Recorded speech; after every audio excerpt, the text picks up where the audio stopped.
पर बैठे हुए हमारे सारे वरिष्ठ नेतागण, पत्रकार बंधुओं को मेरा प्रणाम और पूर्वांचल की आपने याद ताज़ा कर दी उसका बहुत बहुत शुक्रिया।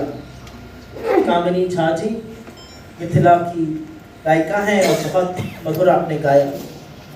मैं पूर्वांचल की बेटी हूँ और सबसे पहले तो ये कहूँगी कि पूर्वांचल की भूमि अपने त्याग, अपने तप, अपनी तपस्या, अपनी वीरता के लिए जानी जाती है। और असलियत यह है कि पूर्वांचल के लोगों ने इस देश के कोने कोने में जाकर, चाहे वो मुंबई हो, चाहे वो दिल्ली हो, चाहे वो चेन्नई हो, कोयम्बटूर हो, केरला हो, तमाम जगहों पर जाकर उन जगहों को बनाने का, सृजन का, उन जगहों को खड़ा करने का काम किया है।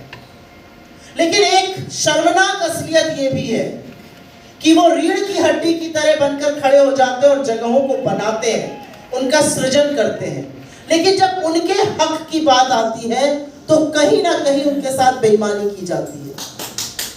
यह असलियत है। यह असलियत है कि पूर्वांचलियों को कई बार पॉलिटिकल पार्टीज का, खासतौर से चाहे वो आम आदमी पार्टी हो, और मैं भूल ही नहीं हूं उस बात को जब केजरीवाल जी ने कहा था यूपी बिहार के लोग 500 का टिकट लेकर आते हैं और 5 लाख में इलाज कराते चले जाते हैं। यह असलियत ये भी है कि दिल्ली और बिहार के लोगों ने यूपी और बिहार के लोगों ने आकर दिल्ली को बनाया है। मैं भूल ही नहीं हूं उस बात को कि पूर्वांचल के लोगों को रोहिंग्या कहने का पाप बीजेपी करती है। और यही पूर्वांचल के लोगों को उनका हक, उनका सम्मान दिलाने की जो घोषणा अभी अखिलेश जी ने करी है, वो बड़ी बात है। एक मंत्रालय बनाना प्रतिबद्धता है कि हम उनके मुद्दों को लेकर सजग हैं, उनके मुद्दों को लेकर हम कितने सीरियस हैं। और जो सब प्लान की बात है उसके अंतर्गत एक बजट निर्धारित होगा जिससे कि पूर्वांचलियों को उनका हक मिल सके। 30-35 लाख पूर्वांचली दिल्ली में रहते हैं और उनके घरों को जाकर देख लीजिए तो वो मलिन बस्तियों से भी बदतर है। बजबजाती हुई नालियां हैं, टूटी हुई सड़कें हैं, पानी जो घर में घुस जाता है, कोई निकास नहीं है पानियों का, गंदगी का कूड़ा लगा हुआ है क्योंकि उन पर ध्यान नहीं दिया जाता। वो सिर्फ वोट बैंक है बीजेपी और आपके लिए। और इस असलियत को अगर बदलना है तो पूर्वांचलियों पर विशेष ध्यान देना होगा, जैसे कि बाकी दिल्ली पर भी हम दे रहे हैं। मैं थोड़े दिनों पहले दिल्ली के पूर्व मुख्यमंत्री केजरीवाल जी का इंटरव्यू सुन रही थी। उनसे किसी ने कहा यमुना बहुत गंदी है, और असलियत यह है कि यमुना पर भी अभी जो हमारी प्रतिबद्धता है उस पर हम जिक्र करेंगे छठ पर।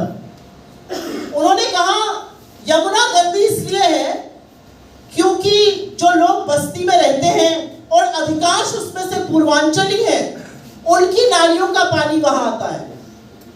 7,000 करोड़ रुपए आपने फूंक दिए, यमुना को साफ नहीं कर पाए, उसका ठीकरा भी आप पूर्वांचलियों पर फोड़िएगा। और इसीलिए जो आज की हमारी घोषणा है पूर्वांचलियों को लेकर, जो पूर्वांचल से आते हैं वो ना सिर्फ पूर्वांचल का गौरव बढ़ाते हैं, वो इस देश के नागरिक हैं, दिल्ली के नागरिक हैं, यहाँ के वोटर हैं, यहाँ के मान सम्मान को बढ़ाने में भी बहुत बड़ा योगदान देते हैं। और इसलिए जो हमारी प्रतिबद्धता है, जो हमारी निष्ठा है पूर्वांचलियों को लेकर, उनकी शिक्षा, उनके स्वास्थ्य को लेकर, उन सारी बातों के लिए एक डिपार्टमेंट बने, एक सब प्लान हो, वो बहुत जरूरी है।